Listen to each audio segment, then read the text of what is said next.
Okay everyone, today I have another quick tip for you, and it's on how to properly program keyless entry fobs. Now this may come in handy if the dog ate it, you ran it over, ex-husband ran off with it, ex-wife, whatever, and you want to program another one so you have another one. But not only that, it also erases all known keyless entry fobs also, so you gotta make sure you have all of them on hand. Now you can buy these online on Amazon or whatever, knockoffs and Ford ones. Get them shipped to your door, and you can program them right here in your driveway. Now there's a few caveats to this. Basically all the Ford models that have this kind of remote on here, even the old style ones, they all get programmed the same way. The early Crown Vics, I think the town cars, after you program them, you have to wait up at least 2 minutes before it'll work. So don't keep trying to program it. It should work. What's going on? This guy's an idiot. Nope. You gotta wait 2 minutes. It's a weird system. It's part of the driver door module, and after that it'll work magically.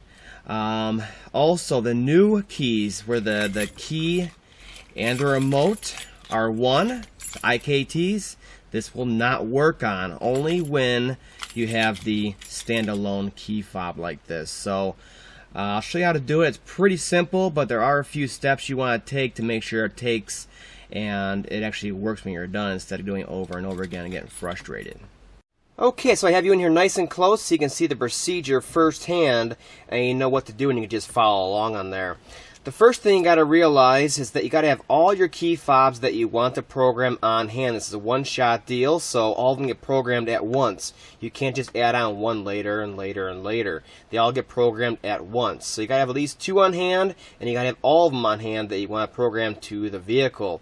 The second thing you need to do is make sure that you unlock the vehicle electronically, either with your working key fob, okay, or your switch over here. It has to be unlocked electronically to start the procedure. After that, we're going to cycle the key in the ignition 8 times, ending in the run position. It looks something like this. Put it in there. 2, 3, 4, 5, 6, 7, 8. Once you get to that 8th position on there, the locks are going to cycle automatically on the doors. That tells you you're in programming mode. At that point, it's waiting for each one of these key fobs that you want to program to the vehicle to send a signal out. So you can press any one of the buttons on there, on each one of them. And I'll pick this button, sure, for the second one. After you've programmed all of them, this vehicle only has 2 of them, you simply turn the key off and the locks will cycle once again, telling you that programming has been successfully completed.